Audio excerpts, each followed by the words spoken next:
I'm just gonna riff on the opening here. Hello, we're recording another episode of the Better Bitner Business Brat Chat podcast. We're here with our friend Shermaine Perry-Knights, and she's a bit of a literary genius here. We've got published authors. She runs her own publishing company, and here we talk about our experiences in the military system and how it impacted our family and our family life before, during, and after everything. Shermaine, take it away. What are you doing? How's everything going? I just love that we can get on together. Like this is part of the brat life that you can have not talked to somebody in 20 years and pick right back up and be like, hey, we're on chatting. What's new? And you just pick up where you left off, right? Exactly. Um, what's new for me? Everything has happened, right? All good things. But most importantly, I'm encouraging everybody to write their stories because we have some pretty cool memories that most people would say, you did what? Huh? No, that's not a real thing. With who? You actually know people that speak that language and eat that food? They're like, but I didn't know you spoke that language. You've lived there? Like these really cool moments that nobody would believe outside of the base walls, if you will.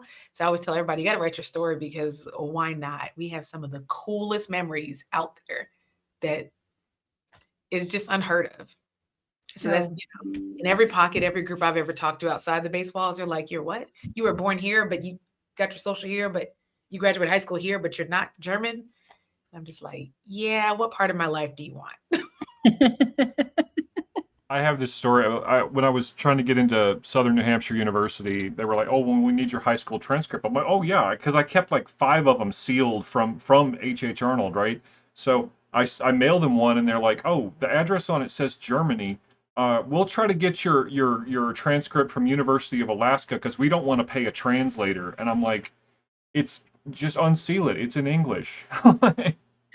No, I am still running into that problem too because I am just starting a new job tomorrow and finding all of my documents and everything that are not still in boxes or not still like halfway somewhere away.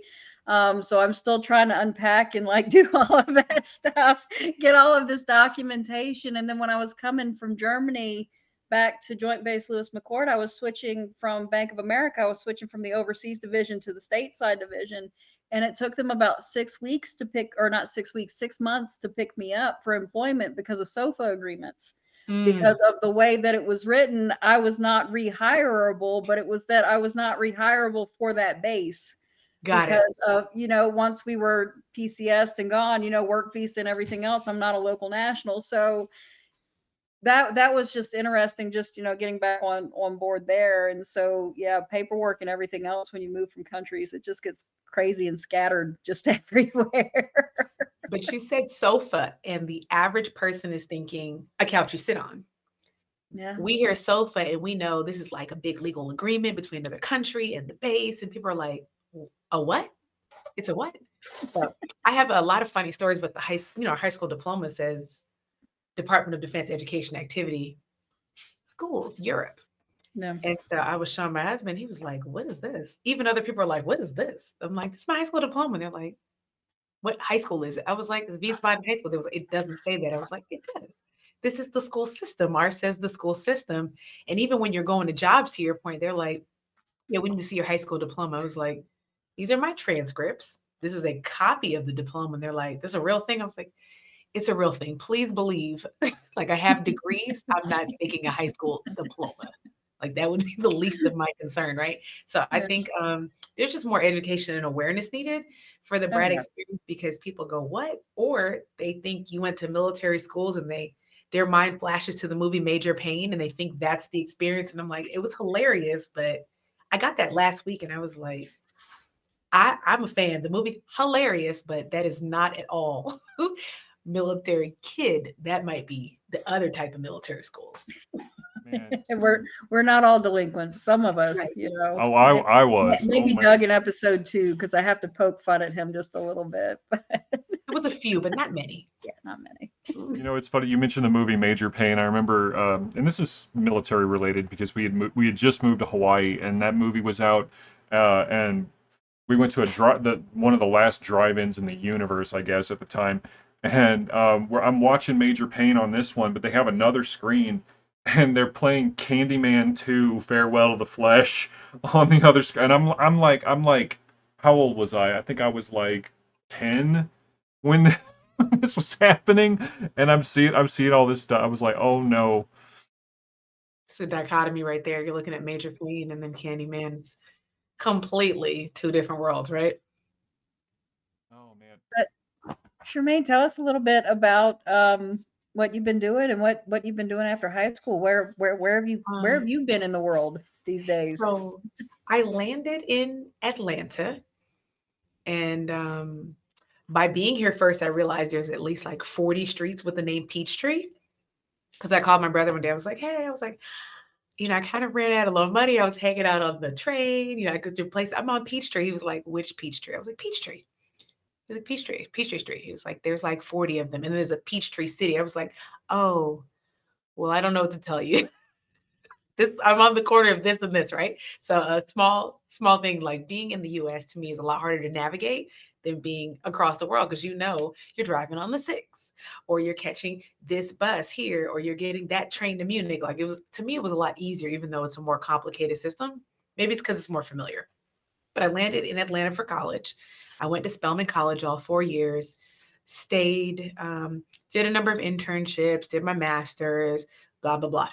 But my favorite things are traveling back to Europe, traveling back to the Middle East, getting outside the country because the world just feels smaller. It feels safer. It feels closer. It feels more diverse traveling. And to me, travel feels like a love language. It feels like therapy. It feels like love and family and everything else. And a lot of times in the US, to me, everything is too divided. And it's like you don't see the three of us walking together somewhere in the street. We could, but people would be like, huh? Elsewhere, we're all different backgrounds. And your grandma who makes this recipe really well, and his brother makes that recipe really well, and you speak this language, I speak that language, and we're all just more of a close knit family. I miss that. So while I still live here in the U.S., my heart is like everywhere else. So I've spent a lot of time traveling. Flash forward, got my master's, started talking about some of the cool things I've done and traveled and stuff. And people are like, what? But you realize you don't really want to brag. I mean, your lived experiences can be seen as bragging to people who've never left the country. Because when you say you finished school in Germany and they're like, can I drive there? And I'm like, whoa, this is where we are. This is for some people like the limitation is real and you don't want to make them feel small. So you just kind of share a little less. Yeah. Oh, where are you from? The dreaded question. The dreaded question, right? I'm like, well, what part of my life do you want? Where were you born? I said, California. I was here from California. I was like, well, we were kind of visiting family in between the PCS. So not really. He was like, well, where'd you get your social? Texas. And they were like, so you're from Texas. It's like, yeah, no. It's like, what your first memories? I was like, they were in England. They were like, what? So I was like, so, and this is where I started to say, I move a lot. You moved a lot, but it's okay. Like it's no big deal. Oh, I'm sad for you. I'm like, it's okay, it's okay. And that kind of became the title of the first children's book. I move a lot, and that's okay. When people hear that, they go, oh, I get it, I get it, I get it. So I spent a lot of time trying to explain I'm just a regular person, you know, nothing too extraordinary and regular, at least to all of us, right? It's Yeah. pretty similar experiences, but to everybody else, it's like you're some kind of alien because you've lived here and you eat that kind of food and you speak this language. What? I went to a Turkish restaurant not too long ago and I'm ordering in Turkish and the person was like, "You speak Turkish? I've known you like 15 years. I didn't know you spoke Turkish." I was like, "You never asked me this. You never told me." I said, I mean, it's not the kind of thing that just comes up, right? You didn't you didn't ask me. I was like, we spent 3 years there. They said, well, I know you lived there, but and so just the more you talk to people, you realize your experience is actually a lot cooler than most people have ever lived, at least in the United States, right? It's pretty normal to travel outside the country. So got the master's. I started talking more about what I do, and I landed into leadership and learning development. It's like teaching on steroids for corporate America and being a college professor for 8 years. And it's really cool because you look about the same age as your students, even though you're not the same age. So you kind of sit in the back, like, yeah, I hear this about the professor. And I was teaching U.S. history and American government, world history, world religion. Loved all those courses years ago. Like politics is kind of taking a spin now. So it's a little bit different, but what it was traditionally was easier to teach at that time. So I would talk about my experiences in addition to American government. A lot of fun.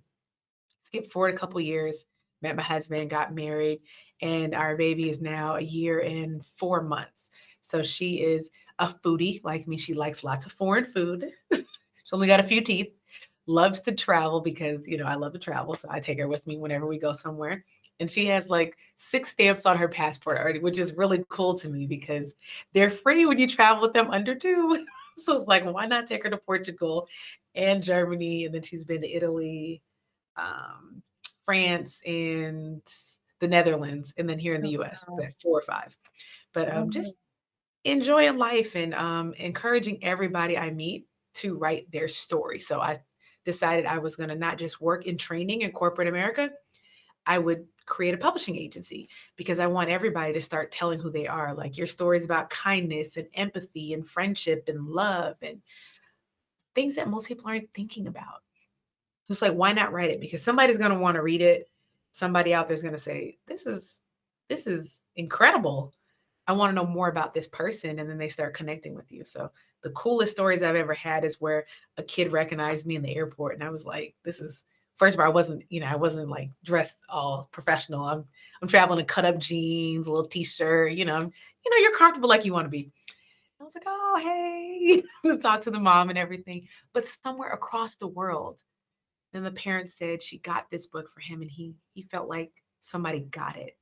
The world was smaller. That person looked like him and it made sense. And it just changed how I view things. I said, I just want people to be able to see themselves in a story and to be able to say, I guess I could tell mine because it's cool enough instead of us making ourselves smaller and being silent and just kind of fitting in like everybody else. I don't think we were made to fit in. We were supposed to stand out. And so it's just sad when you see people trying to make themselves small. And I really feel that. I mean, I used to say all the time, like, "Oh, where are you from?" And I'm like, "Look, I consider myself a world citizen." And like the past couple of years, there's been this like weird, almost animosity about it that I've encountered a few times. I said, "Oh, I feel like I'm a world citizen," and I had this guy like, "Well, you need to get on my level. I'm a universe citizen." And I'm like, "Okay," Oh, like I was like, "Okay, I get it." Like, you think I'm he must have been a Hitchhiker's Guide to the Galaxy fan. That's all I'm going to say. he I could just would have have been. responded to him 42 and walked away. That probably would have been like Smile and nod, you go, yeah, 42. Just keep on going. Keep them guessing just a little bit, right? a little bit. No, that's actually amazing, Shermaine. So your child honestly has had more travel experiences than a lot of people in the world, and I guess so. before they're even two. I guess so. Yeah. I just Yeah. I feel like travel is an opportunity. It's about education. It's a love language. It's an experience that you could look at an atlas. You could you could look at the world map all day. You could hear people talk about other stories. But until you experience other parts of the world, it's different. People are like, oh, I read about this one incident with a knife in this country. And I'm like, you read about one incident ever, one incident that happened in like 50 years, right? Oh yeah. I was Well, like, I it's not mean, the same. and it's sort of like, with you being a writer, with you, having that whole entire creative aspect. In order to write something, you have to have experienced it. And you can read something in a book, but until you've actually gone to a carnival or a Renaissance fair to see up hand, to hear the music, to smell the spiced meat, to actually hear the sounds, you don't have that experience. You kind of get this visual in your head, but it doesn't really resonate until you can actually go, until you can actually do it. And Yeah. so, yeah, it's super, super important because, those, in order to become a master, an expert, or anything, you have to be able to teach it. And to be able to teach others what you have to be able to teach from experiences. And if you've never experienced anything, you can teach words all day, but at the end of the day, that's just what it is. It's just regurgitation. It's not from actual experience. Yeah, and I have to say this, and people are not gonna like it, but it's like when you go to college and you take a business class, and that professor has never had a business. Cringe. Because in my mind, I'm thinking, yes, there's something to learn from everyone. However, as long as this person has had a business, even if the business tanked, they learn something. They have real, grit. They can teach something. If I'm just looking in a book, and I'm a reader, I can travel in a book, I can learn a lot from a book. Nothing wrong with that.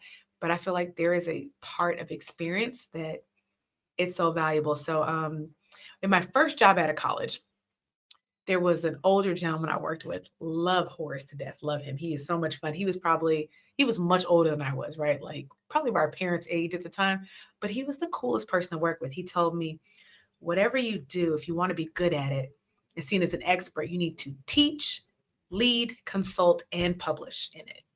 And I was like, really? And I never forgot that. So you got to be able to teach people.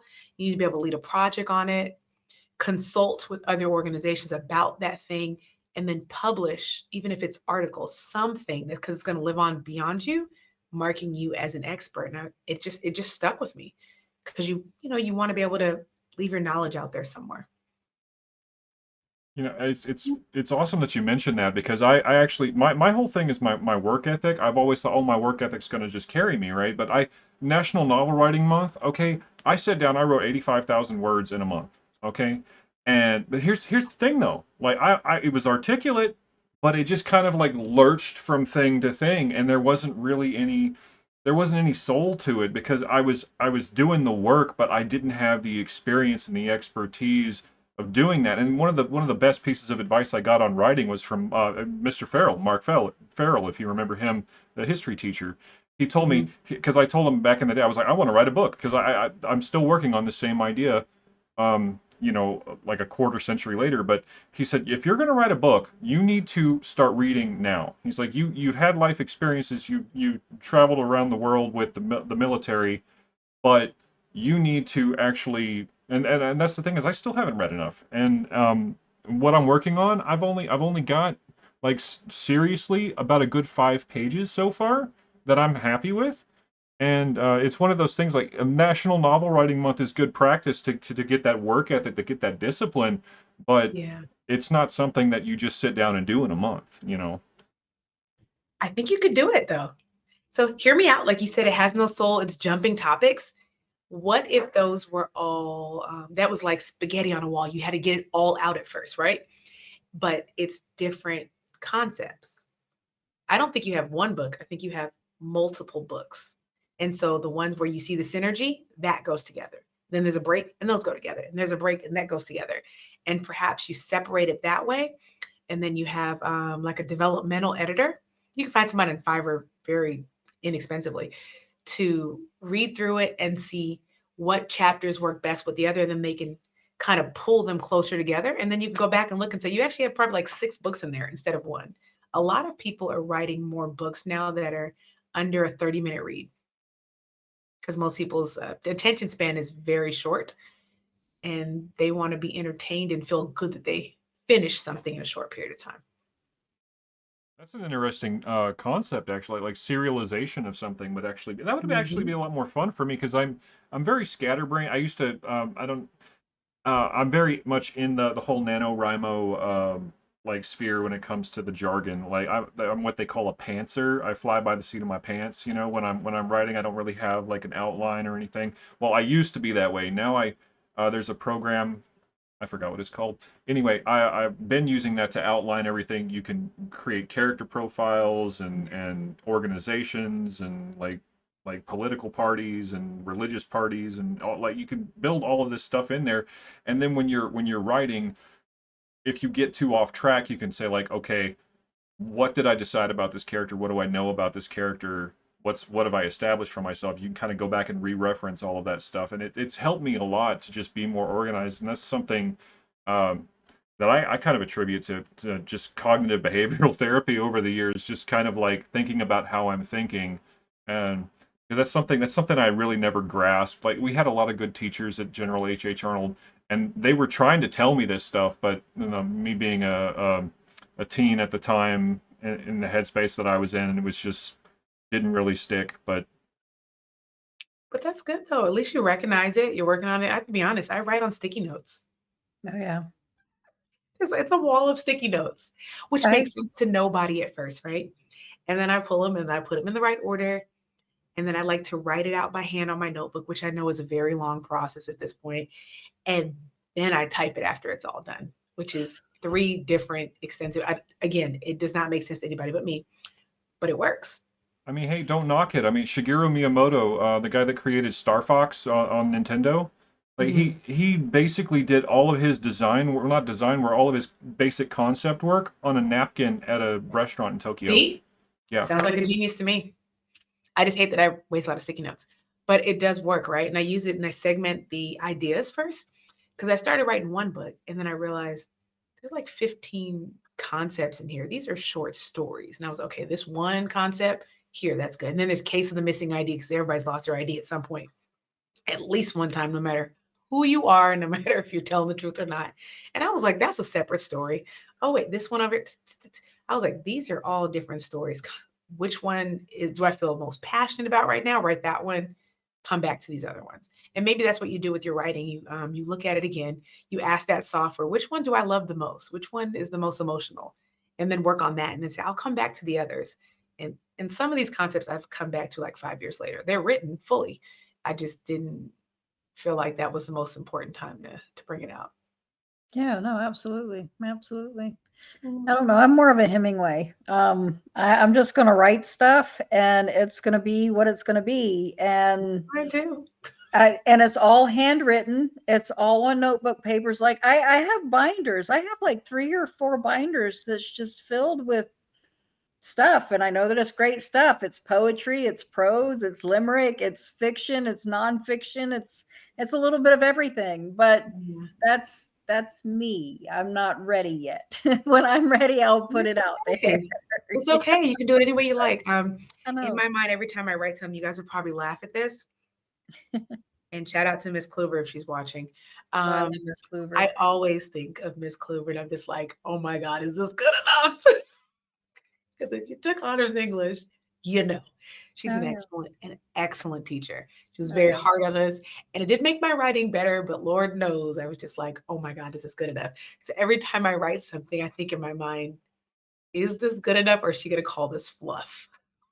I keep saying that to myself, and I'm like, wait a minute. It was between Let her me and slide this to my editor. Let me bring it back. Is it good Mr. enough? Is it good enough? I don't know. Mr. Roberts was really, really difficult too, with some I of the love him things, but too. I love both of them. They were great. And Miss Kluver, she loved my brother and my sister. So she would always pull me out of class and she'd be like, this one time your brother, and it's like he graduated 4 years ago. Like, why are you telling me these things, Miss Kluver? But she was still bragging on my brother and my sister. And she wanted my mom. She's like, you need to have more children. Your children are just so well behaved. I Like, can hear her saying that and shaking her head as she says it. It was just, that was just her movement. You We know, had some wonderful teachers. oh yeah, I absolutely. have a really funny story about Ms. Kluver because I actually not many people know this, but I failed Honors English 11 in the 10th grade apparently. Because my mom was a helicopter parent. She was always in the school, okay, looking for me, finding out what I was doing, where and so she's in the hallway.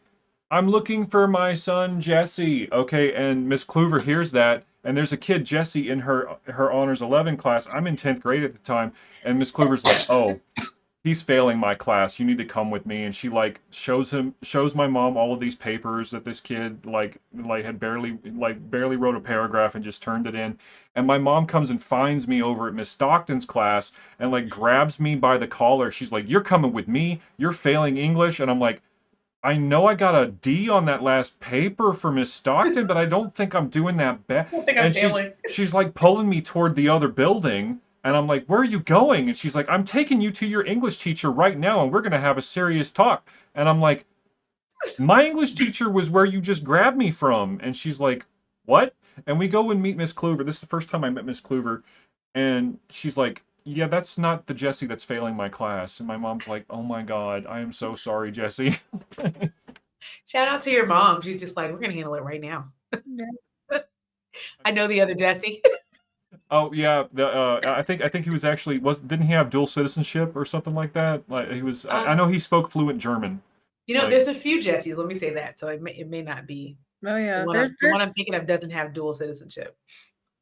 there's a lot of people that I think of, and it's like, "Did I know you?" And then it was weird because, even, like, going back to, because we went back to Grafenwehr, so I was on Grafenwehr Vilsec, from, like, 2015 to 2019, something like that.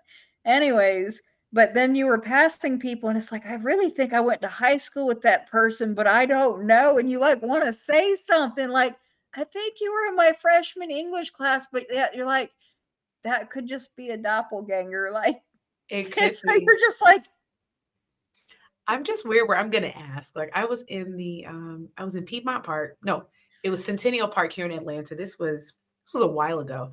I "No, thought I recognized somebody from 94. Okay, from okay." 94 when we lived in Turkey. And I was like, Mom, my mom's there. I was like, Mom, I think that's so and so. She was like, okay, Shemaine. It was probably just a few years ago. She was like, "Do you know how long Yeah. ago that was? Are you sure?" I was like, "I think it's him." It would have been one of their friends. And she was like, "I don't know." I was like, "I think it's him." And I was like, "So and so." You kind of yell the name out and you look down, Mr. So and so. And you look down and he turned. I was like, "It's me, little Perry." And he was like, "How did you even recognize me?" Because last time I saw them, we were across the world in Turkey. Yeah. Small world. And I just threw it out there and I was like, Mom, it's so and so. I was glad I was right because I've had several instances where I was like, oh, I'm sorry. Excuse me, miss. I thought you were someone else. Like you're running up to hug somebody. So at least I just yelled out and looked down. It was pretty funny. You At least you're not hugging random strangers. Well, we got to reconnect after like 20 some odd, 30 some odd years. So that's pretty awesome. Yeah, that is pretty awesome. Absolutely.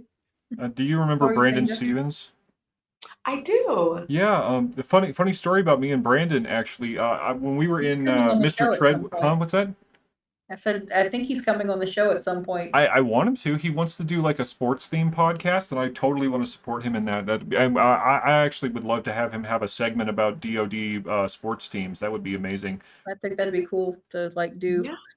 Yeah, we're thinking about all different ways to branch out the podcast. Like you have Okay. no So idea the I things know we some have people planned. as you're ready to branch it out who would love to come and talk. Absolutely. Yeah, But me and Brandon, give him my contact. Mhm. Seriously. in Mr. Treadwell's class, I think it was like the first day of class, and I'm sitting there at the back of the class next to Brandon, and I look over at him, and I'm like, because I don't know if it's my friend from the second grade, right? And I'm like, Brandon, and he kind of looks at me. He's like, "Do I know you?" And I'm like, "Were you in Miss Jacobson's class in Sagamihara, Japan back in 1992?" And he was like, "Miss Jacobson? I haven't even thought about Miss Jacobson in forever. Yes, that's me. You were in my class." I was like, "Oh my God, how did we meet in Germany? Like, this is amazing." That is the power of the brat stuff. Oh yeah, You could be absolutely. sitting next to somebody and be like, You went where?" Oh my gosh. So a small funny story. My sister's in Stuttgart, Germany. So I go and I visit often, right? And my niece was like, she has a different name she calls me, but I'll just say Auntie Shemaine. She has a nickname. It's a funny nickname. Auntie Shemaine, do you know somebody named? And she gave me one of her teachers' names. I was like, yeah. I said I went to I think it was high school or college with them. She's like, you just know, you guys just know somebody everywhere. Like, of course she's a brat, but it was so funny. It's just like, how do you know somebody everywhere? I said, I keep telling you, I know somebody everywhere. And it was really funny. And then one of their counselors at the middle school was a counselor at a middle school. My sister, my younger sister was in middle school. So my mom and her know each other. And my nephew's like, Grandma, you know her? She's like, yeah, I know her. So, like you said, you just see somebody in another part of the world because you're thinking they're here and then they're magically here. And just like that, you connect. And it's so cool because you pick up, you left off, even if they went to a rival school, you have these experiences that tie you together forever. No, I absolutely. love that. Absolutely. I really like that. If I ever meet anybody from Lake and Heath, I'm just gonna give them a toilet seat in honor of Coach Cataldo because that was Coach Cataldo, the Lake and Heath flush with I don't know if y'all remember Oh the toilet seat. yeah. Yeah, they always did at the pep rallies with the big toilet seat. My lord. The other thing, Nick. If anybody remembers Nick Wade, he was actually in an airport Mhm. in Florida, and he saw Daphne Olson, and he was like, I didn't know what to do. I didn't know what to say, so I just kind of avoided her. But it was definitely her, and I'm like, well, yeah, it's the right state. I Say believe she's hi. yeah. Like you should have just went up and said hi. He's like, I just I didn't know what to say, so I just avoided her. I'm like, Hi. That's it. I How don't you know. So doing? And then keep walking. some people get socially awkward. I don't know. The way that I've always, figured it, the worst anybody can ever do is like either they can kill you or they can tell you no.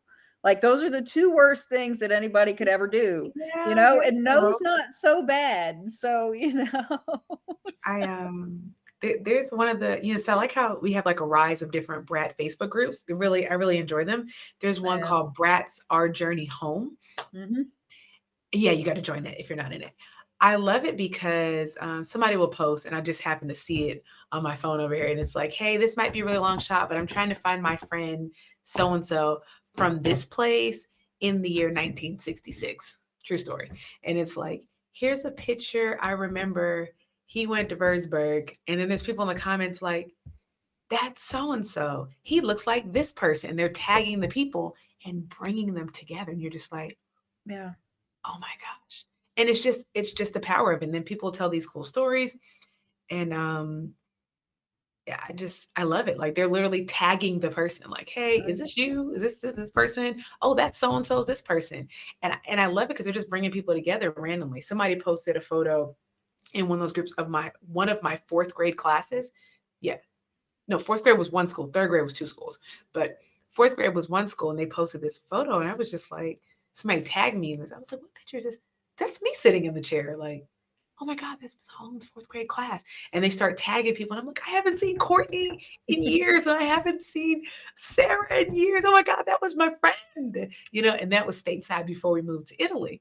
Yeah. It was so cool, just the way people are like bringing friends together. And some of these people have very different lives from what we ever, we had at that time. And I don't know, I just love it. I love everything about it.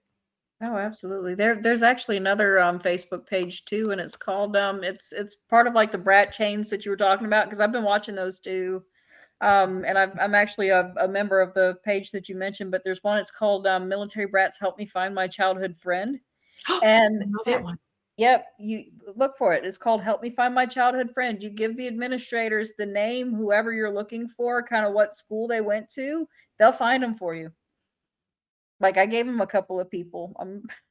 Man, So I they will actually find them for you. we tracked down. Oh, they were like, man, I wonder what Zach Ibrahim is up to. Yeah, we found And Zach Ibrahim. We Oh, connected, but we haven't actually spoken to him yet. But we're actually going to try to get him on the podcast too. yeah, I mean, I I was love like, that. shot in the dark. I was Yep. just like, I'm gonna search for him, and I searched for him, and I was like, huh.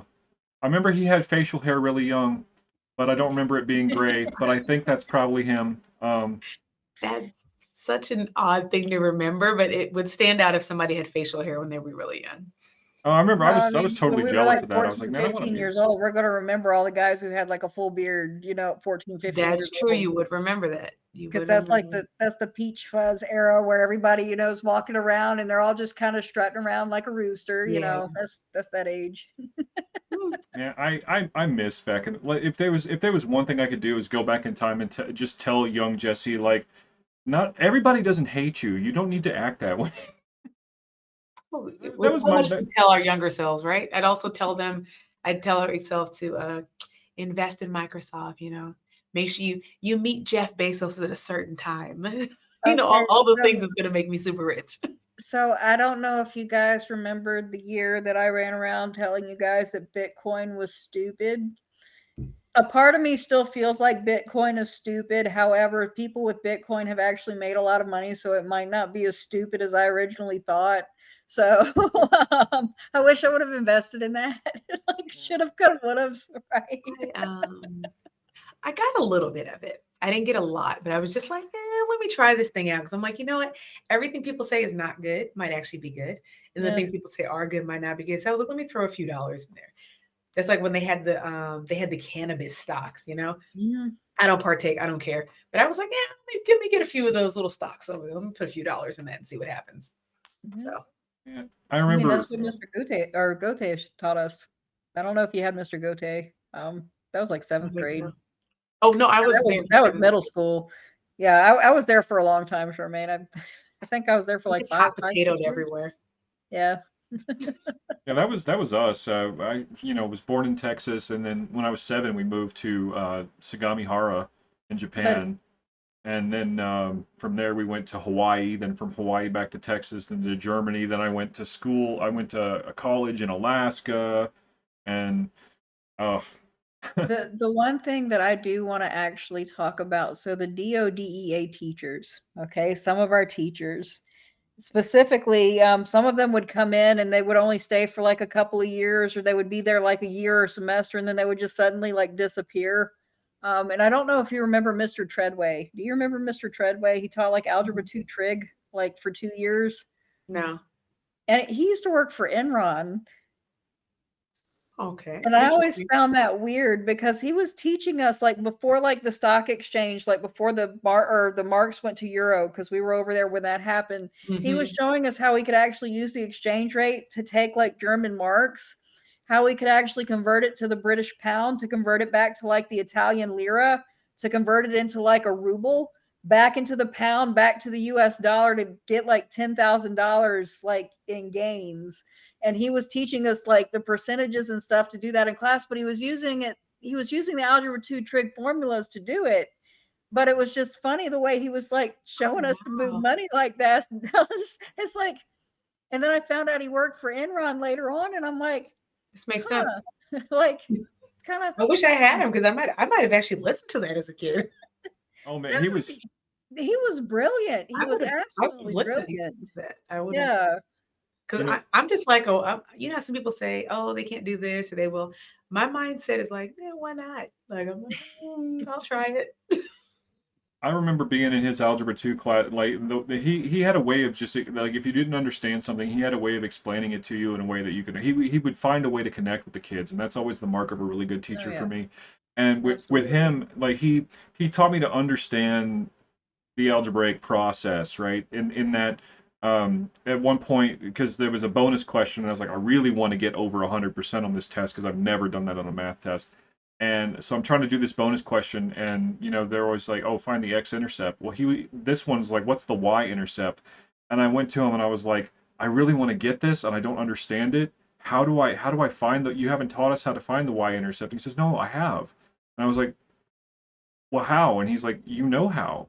Use algebra to rewrite x-intercept for y-intercept." And so Yeah. I did this whole solving for y instead of x thing, and I came up with this y-intercept formula, and I did that, and I actually got the question right. I was like, it blew my mind.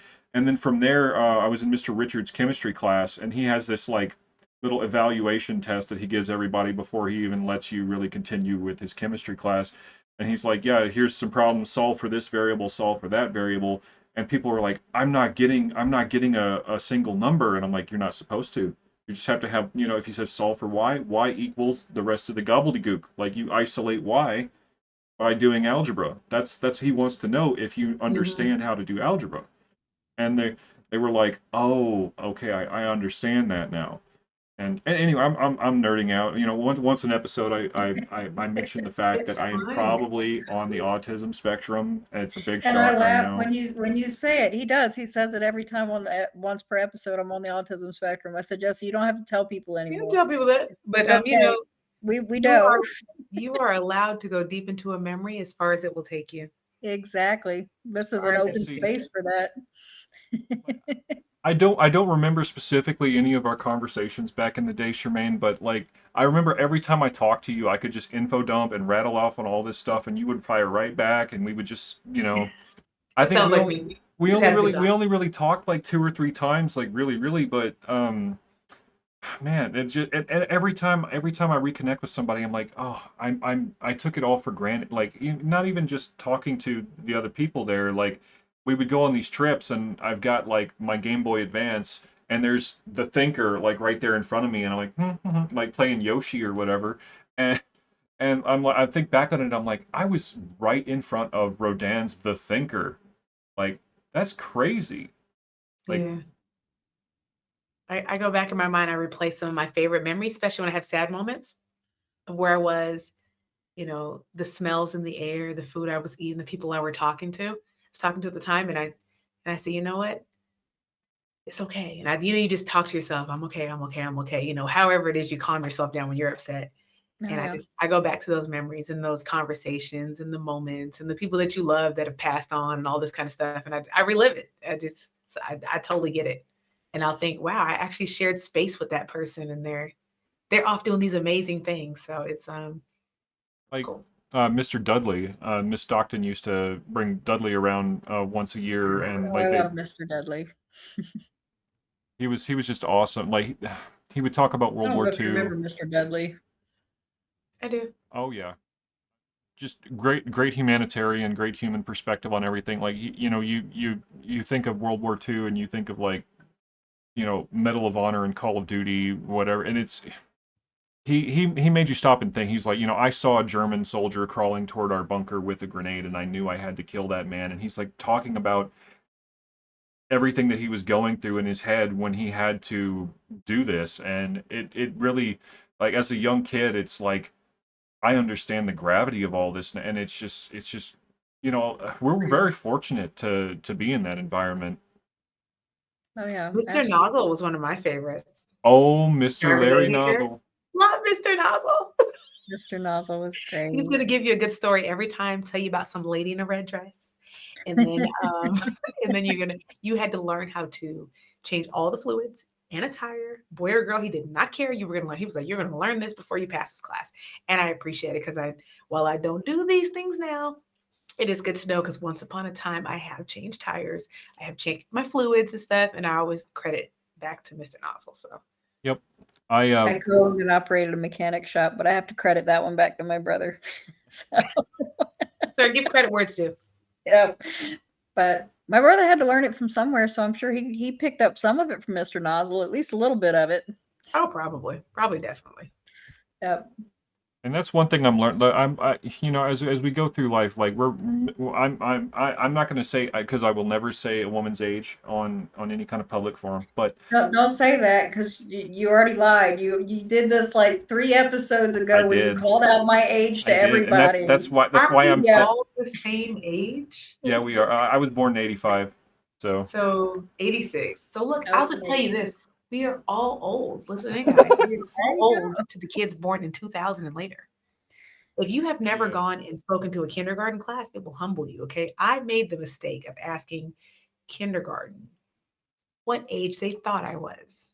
Oh. 72, 86, all these random ages. And I told them, I was like, at the time I was 38, and they were like, like I said, 112 or something. I was Oh going, yeah. Oh, When I found out that one of our classmates, okay, one of our classmates, like in our class, about I think 2 years ago, became a grandfather. oh, there's a few of those. Yeah, there's a few. Yeah, Um, but the first one you find out, that's heart palpitations right there. It's like, what do you mean he can be a grandfather? If he can be a grandfather, that means I can be a grandma. Like, no. that's funny. Look, then the kindergartners proceeded to tell me how I'm older than Netflix. oh Okay. no, that's the thing. You tell young kids And like I'm then old. they ask you how was watching black and white TV, and did you have a horse and buggy? And I was going, hey, let's get back to talking. It's like I'm not that old now. Okay, I was Yeah, around for the auto car. the Okay. teachers got a good laugh at this. It was like a room full of kindergartners. I was like, you know what? This is humbling. I guess I'm old to someone. Yeah. I'm ready for it. Like I enjoy. I like the aesthetic of the older gentlemen. I love them all. So like I'm ready to be an old No, man. I'm ready for I that. love I Um, love kids, but I have had like people from Gen Z, they've looked at me, why are you so mean? And I look right back at them. I'm not mean, I'm truthful. And if you can't handle the truth, you need to get out of my face. And for some reason, they can't handle when you say things like that to them these days. You I know, don't understand. we're a little bit different. We probably were the same way with much older people. We were their age. well, yeah, But me and Amber had that conversation. Like, is this what our parents felt like when we were kids asking these questions? And I was like, yep, that's exactly it. And like you tell a kid you're older than the internet, and they look at you like you're saying you're older than the mountains and the sea. Like, but eh, I also let them know that I always had a computer, and they're like, I was like, we had computers in school. I'm not that old, so it's very funny. But I do like not just going to schools. I'll go to organizations and kind of talk about military kid experience, talk about like resiliency, talk about how they can like push through change and not just let it happen to people. Yeah. Like there's more you can do. So like with those of us left behind when things happen, what does that process look like? How do you help them grow and not just have disgruntled employees? How do you help them prepare through transition strategically? So I like to say workshops that stick. No, absolutely, 100%. And you see, and that's the other thing about military brats too. And that was the other thing that I was talking about and reminiscing with Jesse and Alex, because when I got my first job, okay, so right after high school, and I was accepted to college and everything else. My dad had a kidney transplant that year. I ended up working 2 full-time jobs, pulling 15 credit hours at the University of South Alabama. But I was only my first time, my first position that I ever had, I was a cashier at a thrift store, and it was a very large box thrift store. I was only a cashier for about maybe 3 to 6 months before I was promoted into management. Now I was like 18 years old. And so now I have like this whole entire night shift at like 18, 19 years old. By the time I was 21, I had 96 employees. And then when I go back and I start thinking about my career and my career trajectory, I've never had a position not in management. Like that 6 months that I was a cashier, that was it. Like pretty much for me, other than, working here and there. Cause, I've sold cars, I've done this, I've done that. I've done a lot in like the entrepreneurial realm, but it's that resiliency, but it's also the fact that I think we have to manage a lot, even, as kids, just because, we have a job with the family unit when we PCS, everybody has like a job. Yeah. And I don't know if your families did that, but, one Yeah. person might have to write all the numbers of the stickers. One person might have to write, X, Y, and Z, count the boxes, that sort of thing. And when you're raised like that, it builds those skills, for future careers, and I mean future leadership opportunities. It builds future leaders. I think that resiliency and just the environment and how we grow up. I like to say I'm always ready for anything to happen. I mean, I don't know if that's a trauma response. I don't know if that's a good thing, but But I'm always prepared for plan A, B, A, C, D, F to not work. yep. And so I always have an extra thought. But that's why when things really come out of nowhere, it really hurts because it's like I prepared for all things, but I couldn't prepare for that. So I don't know, like you said, it's the lifestyle where you learn how to, I don't know, put a little bit of courage and strategy into everything and always think of what you're not supposed to think of and always be aware of everything around you and always try to plan multiple things. And if nothing else, just to be kind to people because I don't know how I'm going to interact with you later in life. Like, what if we were total, just completely terrible to each other in high school, right? You'd be like, I don't want to talk to her anymore. I want to talk to him. It's Because so there are different. people like that and you see them and you're like, oh, wait a minute, you want to say hi to me? You were terrible, right? You were like the worst. And so Yeah. I really believe you don't know how you're going to interact with somebody later on. So at the very least, just be kind or just leave them alone. I ran into somebody, she invited me to like a school visit. And I didn't realize it was somebody in that picture from fourth grade, right? She's like, oh, can you do a virtual visit at my school? I did that fine. And she's like, I was telling the students I really know you. And I'm thinking to myself, how do I know this person, right? So she starts talking. She's like, yeah, when I moved to Warner Robins, Georgia, this was the beginning of fourth grade. She's like, you told me I could sit with you at the lunch table. I said that. She's like, yeah. She's like, I was brand new. You like, you can sit with us. And I was like, this sounds like something I would say. And we became friends and we rode bikes home together sometimes. And apparently I loaned her a pencil at some point. I don't know. It's her, she remembers that. I don't remember that. And just like that, you never know how you're going to meet somebody, almost 30 years later? And Yeah. then you have an opportunity for them to create a moment for you. And it was nice and it was kind. And I was like, wow, I said, I didn't even remember it. She's like, I remembered it because it was my first day. And I said, I was always kind of unofficially a student sponsor, like, yeah, you can sit with us. You can walk with me to class. Like, I kind of enjoyed, I was always a new kid. So I didn't mind meeting the new kid and making them feel welcome. And it was nice to Jesse's point. Like you want to be able to look back and have a good memory with somebody, even if it was only one or two interactions. I want to have a nice memory, something positive to say about you as opposed to, oh yeah, that person, no matter what, I don't want to talk to them. No, yeah, no, I absolutely agree with that. I actually met you. I remember meeting you, Shermaine. Newspaper, Miss Stockton Yes, we love newspaper. the newspaper crew. Yes. We were forced, and nobody realized it. I'm Y'all sorry. were y'all were an absolute force. And I ran my underground student newspaper through y'all's newspaper. So And the hey, yearbook, and the yearbook committee. I'm trying to tell people like yeah, we're a big deal y'all were huge. because the lady in the front office would let us make some copies, and people didn't realize. I'm like, can I make some copies? She's like, yeah, if Oh you go yeah. down here and get me a muffin. I was like, slide me your dollar. You know, sometimes you can get away. You go to the shop at, and you get a snack for yourself and for them in exchange Or for the when copies. or whenever the candy person would come. I don't even remember whenever they would open that up, but they would sell like the belts. And if you had like a nickel, you could get like 5 of like the sour belts. And so you had Yeah, kids like walking around with the candy all day. it's so Um, expensive now, candy. I hate that. Oh, I it know. was expensive, but we used to trade candy for things too. It's like, hey, yeah, I've got those sour belts you wanted and like these Haribo fries from like the economy since you can't get off base right now because you're grounded.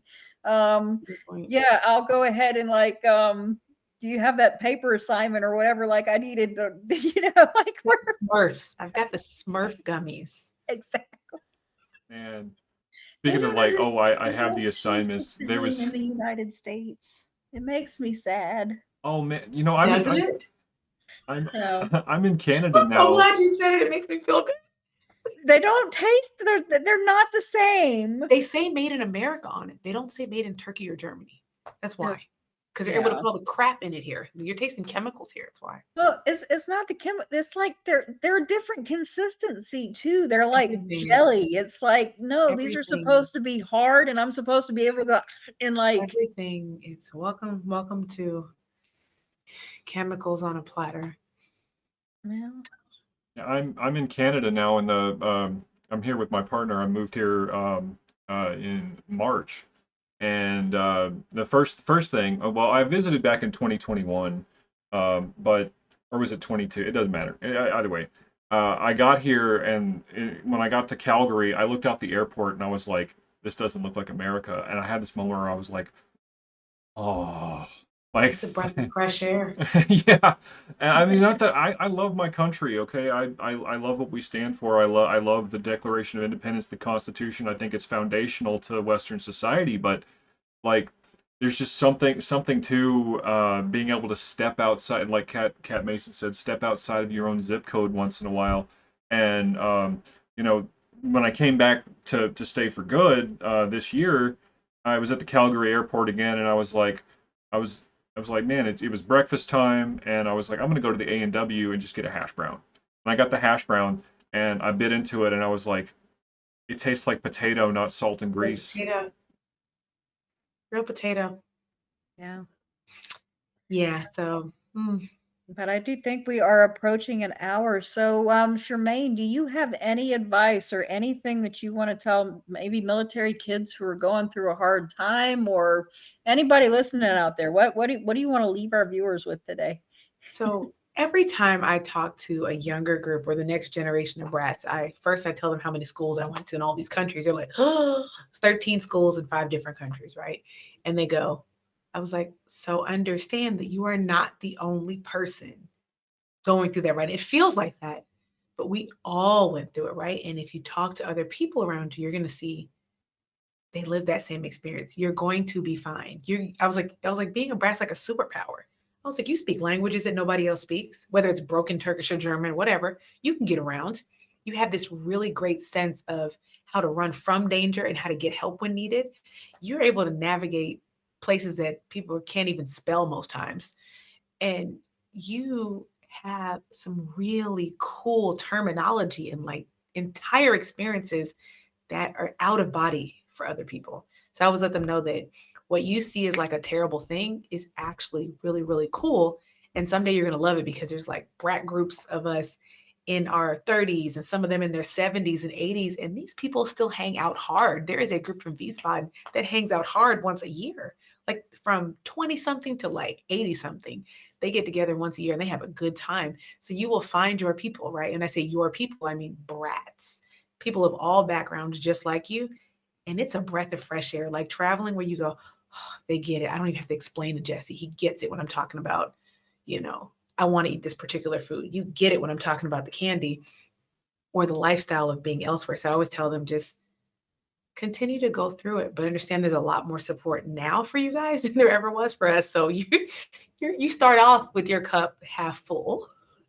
Our cup was Absolutely. like a drip in there. And the other thing that I will say as well, within allergens within legal limits, of course, but don't be afraid to try new things. It's super, super important when you get out there to try new things, because if you go, to give you an example, okay, and when we were little kids, we all heard other little kids say it about the liverwurst. Oh, this tastes like cat food. Oh, this smells like tuna. Oh, I don't want to eat. It's liver, okay? It's not for everybody. I think it's delicious. I've always thought that it's delicious. It's not for everybody, but the thing about it, try it, okay? Try Yeah. it, that way you can say this is why I don't like these things, instead of insulting somebody else's culture and somebody else's food, because you're respecting their home when you're there. And that's an important thing to remember, especially in acts of diplomacy and things like that sometimes that we have to deal with. So, like I said, yeah, it might look funny, it might smell funny. Try it anyway. Okay, it's not going to kill you. Yeah. It didn't kill them. It's not going to kill you. Try Go it. to the theme parks, right? Do something Exactly. different. Learn the language. Just do Exactly. it. I Do it. mean, case in point, I remember when we moved to Japan, what did it for me? I tried calamari. My mom was like, "Just try it," and I was like, "Okay, I'll choke it down," you know. So I had this calamari, and I was like, "This is actually really good," and I knew what it was, and that's why I was kind of Please, off put man. by it. But after that point, like I tried eel ice cream, like in Hawaii, I ate jellyfish. Ooh. Okay, and like, yeah, it's actually it sounds strange, but it's okay because just because it's different doesn't mean that it's going to necessarily be bad. When it comes to food, there's always something that you're not going to like. That's just called taste. But uh, don't limit Uh, yourself. I'm from the South. There's not much I haven't eaten. Okay, we've I eaten gator. I've had despise Southern squirrel. food. Uh, We lived in Italy and I tried fried seaweed balls. Oh my God, so good. So good. oh yeah. At first, I was a little leery and I was like, jump right in there. Became my favorite thing over that 3 year period. And then I even had buffalo stomach when I was there. Hmm. Was it my We had favorite? No, but I like to brag that I've tried this. So for me, if yeah. I'm outside the country, I'm like, I'm gonna try it out. In the US, I'm a little more leery just because of all the things allowed in the food here. But outside the country, I'm like, you know what? I could do it. And I just tasted and like you said, it's an experience. Just try it. See, I mean, this you have to try something at least like 8 times or more in order to actually know if you like the taste. That's why you always give babies the same thing sometimes multiple times. So we try something one time and go, oh, that's disgusting. Well, it's not disgusting. It's just you didn't like it the first time, and but the eighth time, the ninth time, the 10th time, you might like it. But as adults, we don't typically try things more than once. I try things twice, but after twice, I know I'm not gonna like it, so I just don't. After the second time, it's just not good anymore. See, you got to try like 8 times. I know. I'm gonna Who's have to doing get over that? that hump. But thank you so much, Shermaine, from coming here today. And I know that you're touring. You said this month to the DoDEA schools, so you're doing a book tour. Yeah. So I will leave this with you guys. I remember going to DoDEA schools, and I thought it would be fun during the shutdown to give back in a meaningful way, free of charge, to have virtual visits with schools, do a little bit of a book reading and talk to them about our experience and what they're feeling right now, and then just move forward. Nothing like share, not promoting anything. And the schools that I've talked to have been really excited. Like there was one in Germany, there was one in Virginia here, and then the next one I think is in Japan. So I was really excited about that. Just kind of a virtual tour, just to say, hey, thank you for what you're doing, teachers, and tell the kids like, hey, I'm much older than you because they can never get over the age thing, but we have the same experiences. And I show them a picture of me like back in that age group of whatever age I'm reading to, and they're like, you know, like you couldn't have been young in a black and white photo, kind of thing. And it's fun, it's different, and it makes them feel seen. And I want them to feel heard, seen, celebrated, because nobody knows about military kids outside of like I want to say Veterans Day. And I gotta say this. I'll say this and I'll stop. we don't celebrate Memorial Day, guys. We like barbecue and all this kind of stuff, but it's a sad day. It's not a celebration. Please stop wishing Exactly. anybody that's connected to the military happy Memorial Day. It's like a stab at the heart. Please stop doing that. Oh yeah. Please enjoy your barbecue. We like barbecue too, but it's not a happy day. It's a solemn day. See, and that's the Veterans Day too. Some people are happy veterans, some people aren't. So it's kind of a Veterans Day's always been weird for me because it's like I don't know if I should say Happy Veterans Day. I don't know if I should say I just Remember say thank you for your Veterans Day. service. I just Harder. exactly. Yeah. Thank you for your service, but meaningfully, not just lip service. And it's We just got kind of one of those stuff. awkward days because then you have like all of these sales and stuff going on, and Yeah, it's just to get like money. everybody's Yeah, yeah. what I do on Veterans Uh, Day, in Texas, a lot of the veterans, they will put on their T-shirts or their Marine hat, and if I see them, I just walk up and shake their hand, say, "Hi, I'm Jesse. I, was in Germany. My dad worked with the Defense Logistics Agency, and I saw that you're a Marine. I just wanted to shake your hand, you know?" Yeah. And other people know Brat served too. Like, stop saying we don't serve. We did. My whole life since I was born, I've been serving. I have a job. I had yeah, a defined job of what to do to avoid consequences and to get the rewards, right? So I let people exactly, know the entire family served. exactly. It's And I Um, mean, important to be a uniformed service member, but we all served. oh yeah, absolutely. And I mean, that's the other things we've been explaining in the other episodes. If you've listened to some of the other podcast Mhm. or some of the other podcast episodes, the military being a hive unit. Because yes, you have the soldiers, you have or I say soldiers, but you have, the service members, right? Then you have their families. Their families are like this whole entire unit that's behind the service members that are dealing everything at home. And then in the center of that, you have the kids. And it's all a hive. And it's yeah, Yeah. I would say that the service members depend on the family. Like how we're dependents, absolutely. they depend on us to support them. Oh, And absolutely. Absolutely, without the 100%. support at home, it makes it hard for them to do what they need to do. Think Absolutely. about it, if your kids are running amok and your spouse and everybody else is like in shambles, you can't get out there and do what you need to do Well, because you're worried we about the other pieces. So this dependence, you really depend on them like they depend on you, you know. well, we've also seen the communities where some of the dependents do just kinda run amok. Oh, Um, yeah.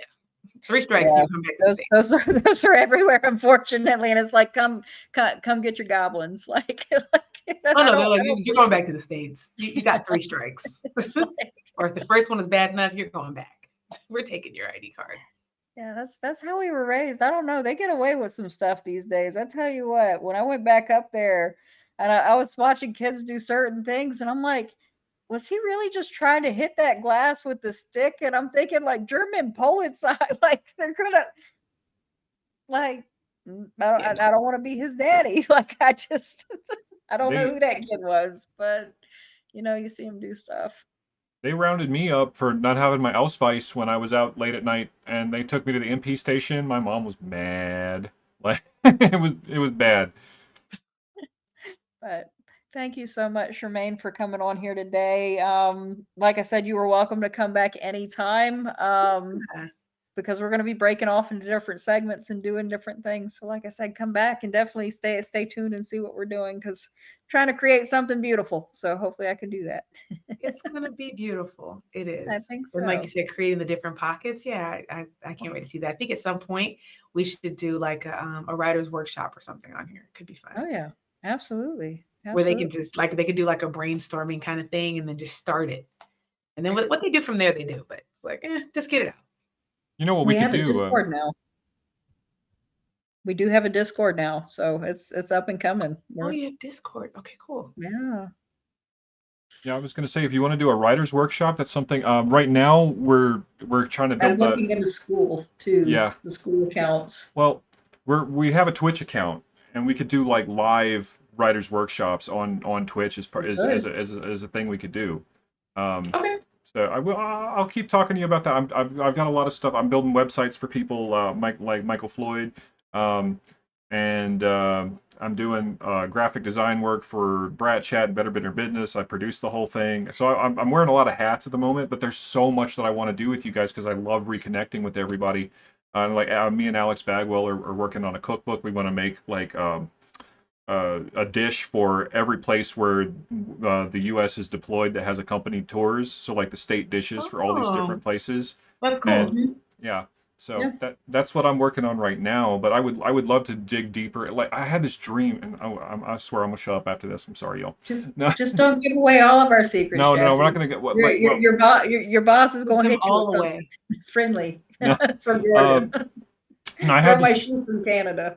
I had this dream the other night that like the Brat Chat brand, or not brand, but like the whole Better Business media segment ended up like me and Amber were old walking down this hallway, and we were talking about how, we started this Brat Chat thing, and eventually we got the funding and we replaced the entire Armed Forces network with our media empire. And I was like, Ooh, AFN. I love it. yeah. Yeah, he's Uh, got some dreams there for the AFN, but we've got some ideas for AFN too, you should as just far as connect. supplementing. You should just connect and see if they'll share. I mean, you never know. Sometimes they just need content. They might share that out, or Stars and Stripes, or Oh, and I by just, the Trust me. again, my philosophy is why not? Why not now? Why not me? And I just shoot my shot at any of these any of these big media giants. And sometimes you're like, okay, and other times you're like, we'll come back to you. I I have strategy. I'm working on it. Well, I've got you a need couple. strategy too, but sometimes just shoot I the got shot. a couple of things like bubbling first that I have to hit a couple of points first before I get there. But it's Just in the shoot it now, and then pipeline. by the time they get back to you, to hit the point already. There you go. all right, Or I'm or gonna. start reaching out to famous brats too. Oh, Because I hear Shaq is a brat, Reese Witherspoon, and some other really big ones. I could do that. We actually, believe it or not, for Veterans Day, we have Dr. J.R. McIntyre who is going to be on the show. Now, this show is actually airing after Veterans Day, but Dr. J.R. McIntyre, he's actually a Bronze Star recipient, but he was a military brat. Um, he is actually the top out of keynote speakers in the world. He is number 49 in the world. He was on our show. He's actually, we're going to air it or drop it on Veterans Day. We were recording with him last night or night before last. So Nice.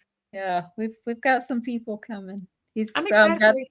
the I'll be Hood watching. Motivators is his right now. He's a public speaker and a life coach. So if you haven't checked him out, he's got some pretty powerful things to say. That's nice. I'll definitely check it out. Oh yeah. all right. I think we're good here. We'll go ahead and end it now. Thank you everybody for watching. Thank you, Shermaine, for spending an hour with us tonight. It was so much fun. I really want. I'm gonna keep bugging you on Facebook, talking to you about book ideas and stuff because I'm just a nerd. It's But not bugging me. okay. All right. I'm gonna go ahead and hit. Thank you again, everybody. Good night. Absolutely. Good Bye. night.